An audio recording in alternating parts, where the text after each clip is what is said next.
बहुत ज़माना पहले एक पुरस्कुन वादी में जो ऊंचे पहाड़ों और सब्ज मैदानों से घरी हुई थी, एक अजीब सा पहाड़ खड़ा था। इसकी ढलवानें ढलवान थीं, इसकी गारें प्रासरार और इसकी चोटी अक्सर चांदी जैसे बादलों में छिपी रहती थी। गांव वाले उसे भूली हुई ख्वाहिशात का पहाड़ कहते थे। रात को अगर कोई बिल्कुल खामोश खड़ा रहता तो हुआ के झोंकों के साथ मध्यम सरगोशियां सुनाई देते। कुछ आहें जैसी नरम होते, कुछ हंसी की तरह झलमलाते और कुछ उदासी से कांपती थीं।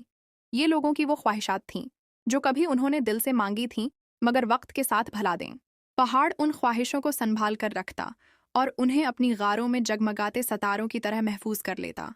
जब चांद आसमान पर बुलंद होता तो पहाड़ के अंदर मौजूद ये सितारे चमकते और पूरी वादी को एक जादुई रोशनी से भर देते। इसी वादी में एक नेक और जस्तजू करने वाली लड़की रहती थी जिसका नाम अम्मारा था। उसकी लंबी चोटियां थीं, आंखों में रोशनी और दिल में हमेशा हैरत और जादू तलाश करने की लगन। लेकिन कुछ दिनों से उसने एक बात महसूस की। पहाड़ की रोशनी मध्यम हो रही थी। एक शाम जब गांव वाले आग के गर्द बैठे थे, अम्मारा ने अपनी दादी से सरगोशी की। दादी, पहाड़ इतना मध्यम क्यों लग रहा है? दादी की आंखें उदास हो गईं। बेटी, बहुत लोग अपनी ख्वाहिशें भूल चुके हैं। जब ख्वाब छोड़ दिए जाते हैं तो पहाड़ कमजोर हो जाता है। अम्मारा ने पहाड़ को देखा। इसका दिल सकड़ गया। अगर पहाड़ मिट गया तो अंदर की तमाम ख्वाहिशात का क्या होगा? उसी रात नींद न आने पर अम्मारा पहाड़ की तरफ निकल गई। हवा सर्द थी और झोंकों में टूटी फूटी सरगोशियां बिखरी हुई थीं। अचानक एक गहरी आवाज ऊपर से आई। बच्ची, तुम यहाँ क्यों आई हो? अम्मारा ने ऊपर देखा। एक बड़ा सफेद उलो चट्टान पर बैठा था। इसकी आंखें चरागों की तरह जगमगा रही थीं। मैं जानना चाहती हूँ कि पहाड़ मध्यम क्यों हो रहा है, अम्मारा ने हिम्मत से कहा। उलो ने संजीदगी से सर हिलाया। ये पहाड़ इसलिए कमजोर हो रहा है क्योंकि लोग उम्मीद खो देते हैं। जब रास्ता मुश्किल लगता है तो वो अपनी ख्वाहिशें फेंक देते हैं। अगर कोई अपने ख्वाब याद न रखे तो ये पहाड़ और उसकी सारी ख्वाहिशें मिट जाएंगी। अम्मारा का दिल तेज धड़का।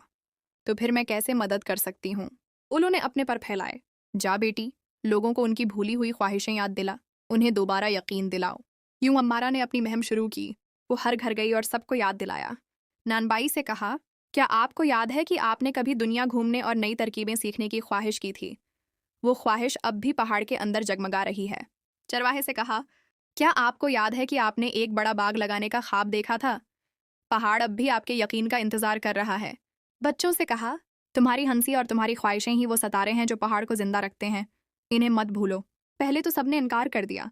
ख्वाहिशें बच्चों के खेल हैं, वो बोले। जिंदगी बहुत मुश्किल है। लेकिन अम्मारा ने हार न मानी। उसने पहाड़ की मध्यम रोशनी और अलू की बातें सुनाई। आहिस्ता आहिस्ता सबको याद आने लगा। नानबाई ने एक कश्ती की शक्ल की रोटी बनाई और दोबारा सफर का ख्वाब देखा। चरवाहे ने पहला पौधा लगाया। बच्चे दौड़ते हुए पहाड़ के करीब गए और अपनी ख्वाहिशें आसमान की तरफ चीख कर सुनाए। फिर जादू हुआ। पहाड़ ने दोबारा रोशनी बिखेरी। अंदर के भूले हुए ख्वाब जाग उठे और पहले से ज्यादा चमकने लगे। गारों से सुनहरी रोशनी की करनें निकलें और सितारे जुगनुओं की तरह हुआ में बुलंद हो गए। वादी को उम्मीद और खुशी से भर दिया। अम्मारा ने हैरत से देखा जब उलो उसके पास उतरा।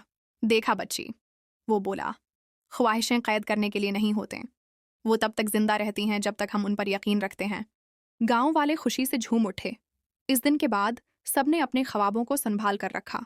वो जान गए कि अगर ख्वाब भला दिए जाएं तो पहाड़ कमजोर हो जाता है। और अम्मारा, उस रात उसने भी एक ख्वाहिश की। पहाड़ के नीचे खड़े होकर उसने सरगोशी की।